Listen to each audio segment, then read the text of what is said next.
Shalom, meus amigos, eu sou o Rosh Moshe Ben Ishai, da Congregação Israelita da Nova Aliança, e eu quero falar um pouco mais com vocês dentro do Salmo de número 27. Salmo 27, durante esse mês de Elul, tem sido a nossa meditação diária, e a gente tem se aprofundado em cada um dos versículos. Se você quiser saber um pouco mais, entre os versículos 1 ao 6, veja os vídeos anteriores do meu canal e você vai entender um pouco mais dentro daquilo que nós estamos abordando. Hoje nós vamos meditar sobre o versículo 7, onde Davi, o rei de Israel, diz a Deus: ouve, Senhor, a minha voz quando clamo, tem também piedade de mim e responde-me. 3 palavras são fundamentais nesse verso: clamor, piedade e responde-me. Clamor, a gente sabe, é um pedido de alguém que está angustiado.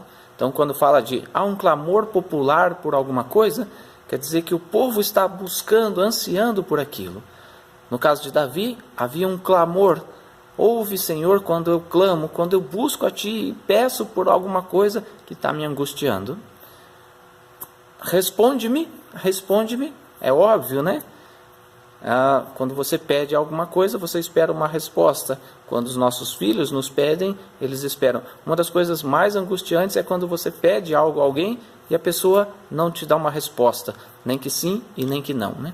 Nem sempre Deus tem a obrigação de dar as respostas ao ser humano, e a gente vai ver um pouco disso dentro da meditação de hoje. Mas a palavra principal é piedade.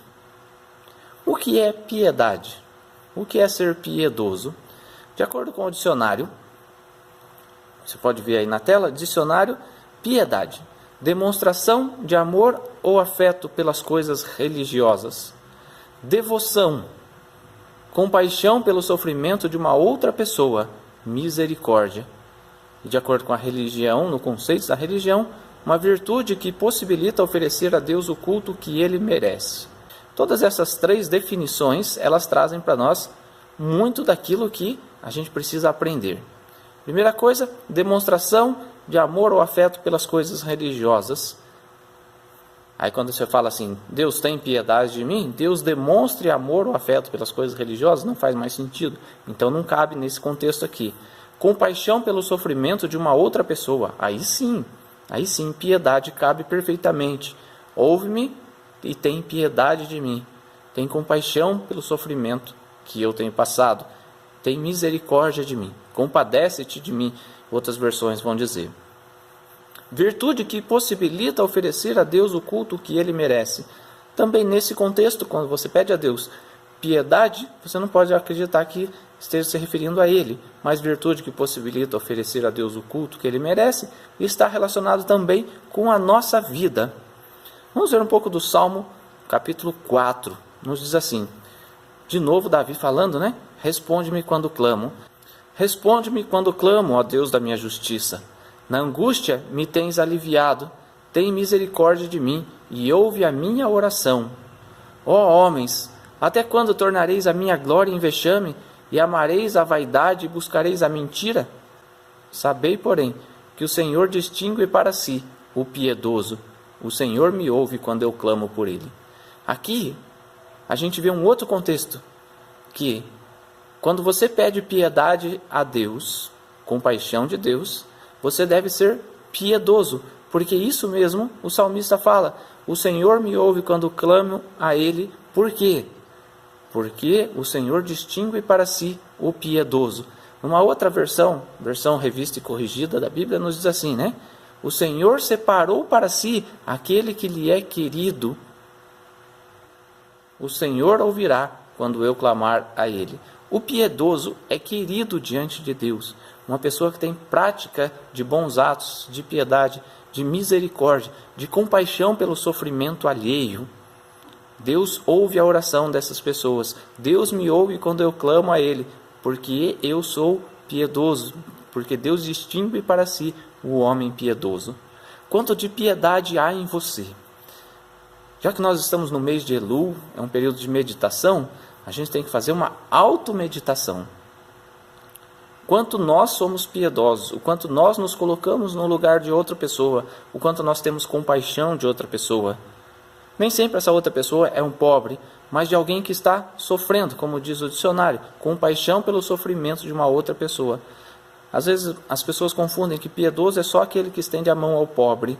Na verdade, você pode estender a mão ao rico, ao pobre, ao branco, ao negro, ao homossexual, à mulher, ao divorciado, ao casado, a qualquer pessoa, não importa. Os homens foram criados à imagem e semelhança de Deus. Cada vez que a gente olha para um semelhante, a gente tem que ver o semblante de Deus na pessoa. Ah, mas é uma pessoa má. Ainda assim, pessoas más, quando elas estão sofrendo, no nosso coração tem que haver um sentimento de piedade, de misericórdia. Porque Deus ouve aquele que é piedoso. E quando nós temos misericórdia das pessoas, no dia em que nós errarmos, Deus também terá misericórdia de nós. É assim que funcionam as coisas de Deus. Atitude, meu amigo. Atitude. Deus espera de mim e de você uma atitude de piedade, uma atitude de amor para com o ser humano. Porque, repito, nós fomos feitos imagem e semelhança de Deus. Provérbios capítulo 28, versículo 9 diz assim: o que desvia os ouvidos de ouvir a lei, até a sua oração será abominável. E a gente sabe que, dentro da Torá, existem mandamentos relacionados ao pobre. Quando o teu irmão empobrecer, livremente lhe abrirás a mão. O texto bíblico diz que quando o seu irmão clamar a Deus, e você lhe virar as costas, lhe negar ajuda, há pecado em ti. Deus não ouvirá a sua prece. Isso é ruim, isso é prejudicial para a sua vida espiritual. A Torá nos fala: cuida para que não seja vil, não haja pensamento vil no seu coração.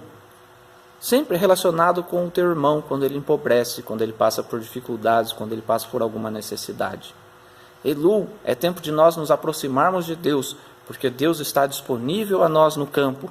Sim, Deus está disponível, mas o próximo também está.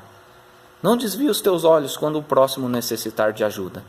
Esse aqui é um exemplo, na Brit Hadashah, Yohanan, João, capítulo 9, versículos 1 em diante, nos trazem a história de um cego de nascença curado por Yeshua.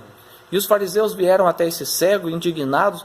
Quem foi que te curou? O que aconteceu? Porque eles estavam indignados porque Yeshua havia curado um cego, quando eles mesmos não faziam nada. Onde está a fé dessas pessoas? Nós temos que demonstrar a nossa fé com atitudes, com obras. Como diz no texto da própria Brit Hadashah: mostra-me a tua fé sem as tuas obras, e que eu te mostre a minha fé através das minhas obras. Seja piedoso com as pessoas. Mas voltando ao caso do cego, João capítulo 9, versículo 31 nos diz assim: sabemos que Deus não atende a pecadores, mas pelo contrário, se alguém teme a Deus e pratica a sua vontade, a este atende.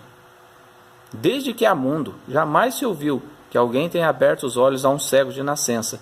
Se este homem não fosse de Deus, nada poderia ter feito. Mas eles retrucaram: tu és nascido todo em pecado e nos ensinas a nós? E o expulsaram. Quando o cego, que passou a enxergar, criticou os fariseus, eles reclamam: você nasceu em pecado e você vem criticar a gente. Por quê? Porque ele reconheceu as obras do Mashiach. E Mashiach, Yeshua, tinha as obras que aqueles fariseus não eram capazes de ter. Que neste mês de Elul, a sua fé possa se transformar em obras.